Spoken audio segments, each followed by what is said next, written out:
Hello, friends. I'm glad you're with us today. Thanks for joining us. My name is Eugene, and today I want to talk about a conversation that took place many years ago on a boat during a storm. But first, I want to tell you about a more recent story. A few years ago, my family was at the beach, and my youngest son, Max, was maybe 3 or 4 years old, and he wasn't quite big enough to go into the water by himself. So I did what most dads would do. I picked him up and took him into my arms and brought him into the water with me. And I was holding him as we were wading out into the ocean, and I was just gonna hold him with me as we jumped through the waves and kind of bobbed up and down in the water. It was a good idea at the moment, but it was poorly planned. I hadn't been paying attention to how big the waves actually were. I mean, way back from the shore, the waves didn't look that big. But when we were in the water, up close, they were way over my head. Have you ever been caught off guard? Surprised by something you didn't see coming? What do you do when you're in over your head? What do you do when you feel overwhelmed? When you feel like you're about to be knocked off your feet? That day, when I was at the beach in the ocean with Max, I realized a huge wave was swelling up, and I wasn't ready for it. But I had to make a decision, and I had to act fast.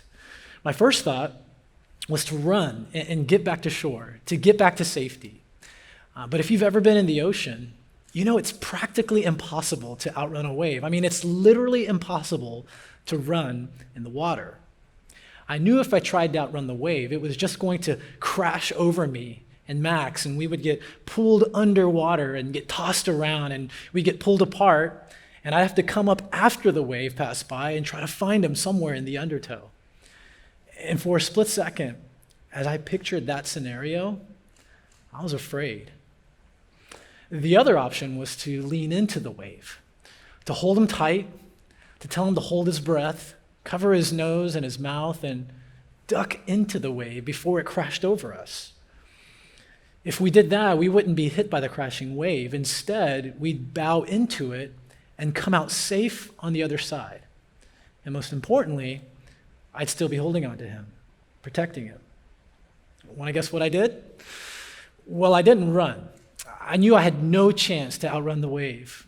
So I held Max close to me and ducked into the wave, and we came out together on the other side. And then we immediately proceeded to get out of the ocean. Sometimes the situations we're in don't always go the way we want. Sometimes we get knocked off our feet and get wiped out. Life is not always easy, and sometimes the waves of life come crashing down upon us when we least expect them. There's a story in the Gospel of Mark where Jesus and his disciples were crossing a body of water called the Sea of Galilee. Now, it's called the Sea of Galilee, but it's actually a large freshwater lake in Israel. It's the largest body of water in that area. It's about 13 miles long, and at the widest part of the lake, it's about 9 miles wide. So it's a pretty big lake. And somewhere on their journey across the Sea of Galilee, a terrible storm came out of nowhere and hit them hard. Mark tells us in chapter 4, that day when evening came, he said to his disciples, "Let us go over to the other side."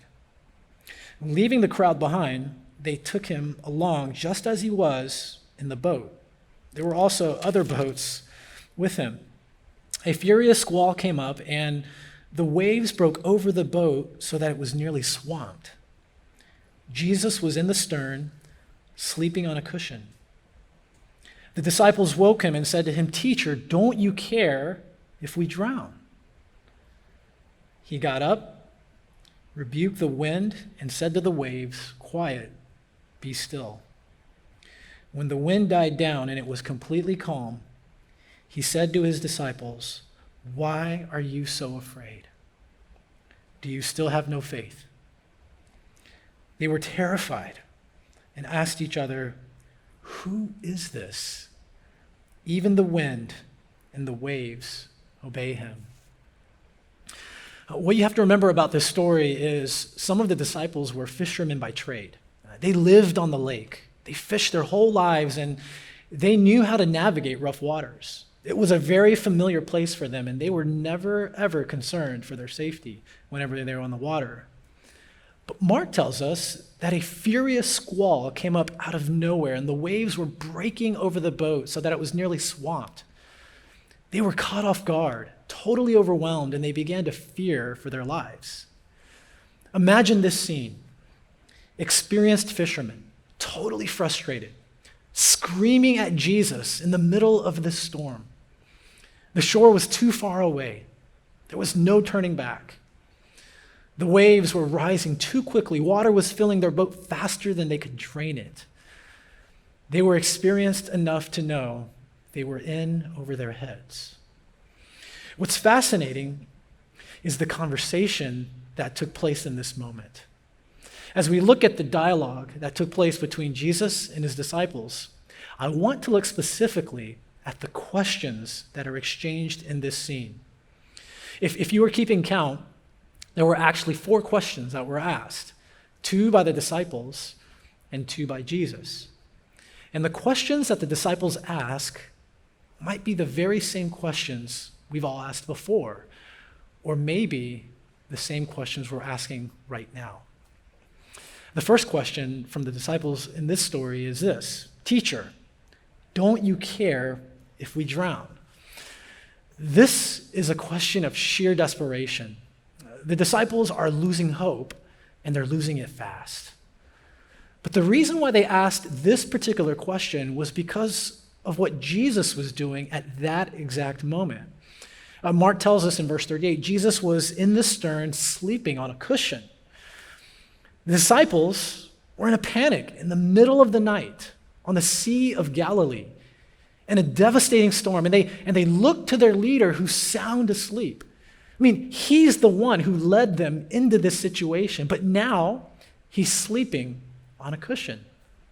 And their first thoughts are, is he aware of the situation we're in?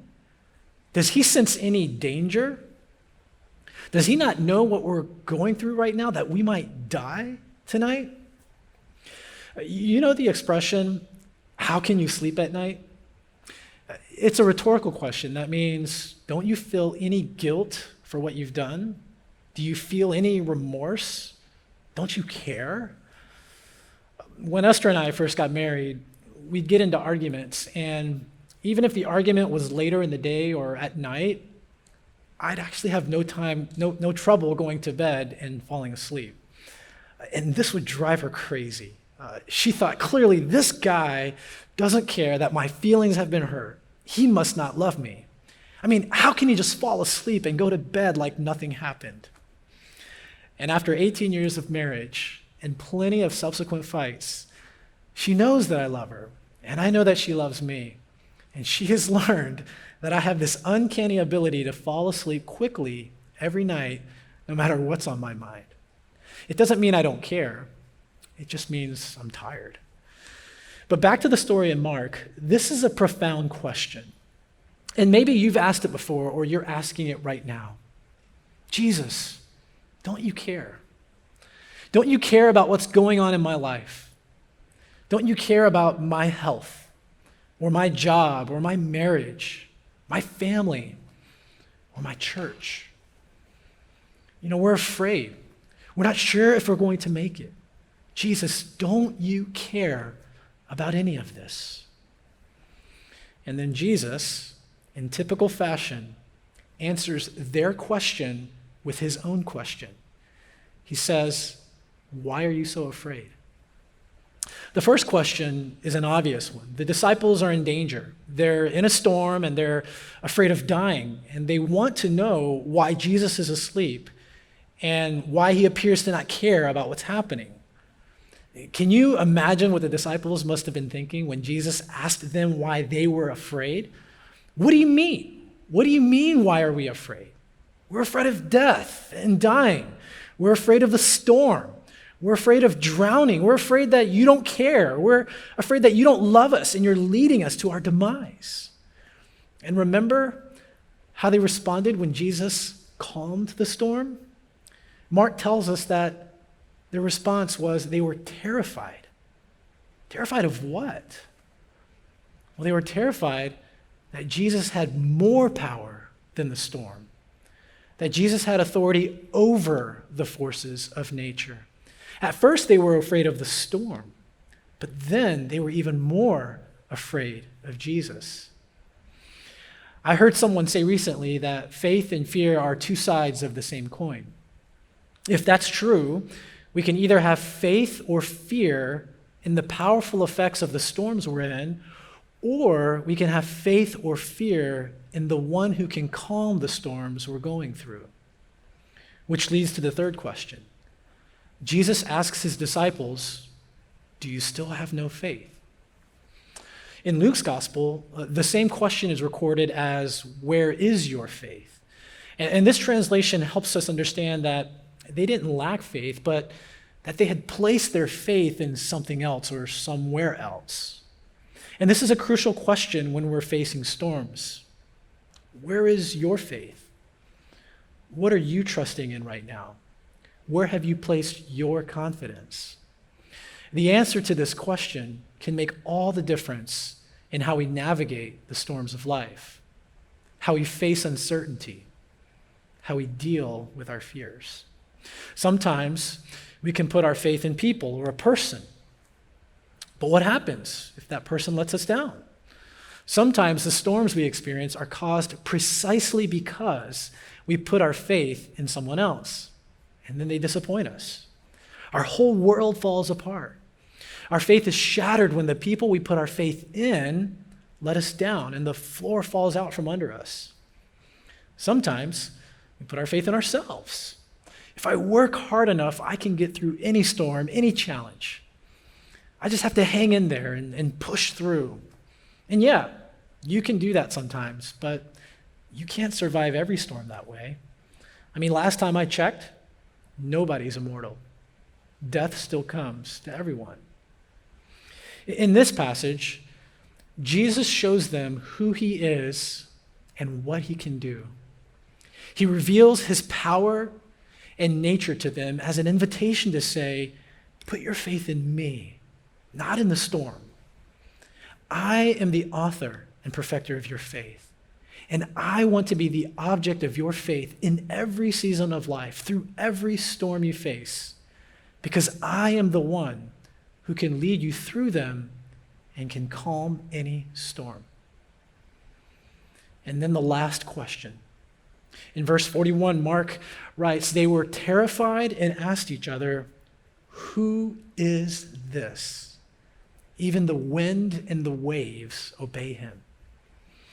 In ancient cultures, the widespread belief was that the sea was uncontrollable by any power but God.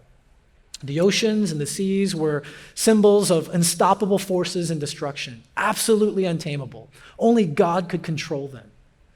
And Mark tells us that Jesus got up, rebuked the wind, and said to the waves, quiet, be still.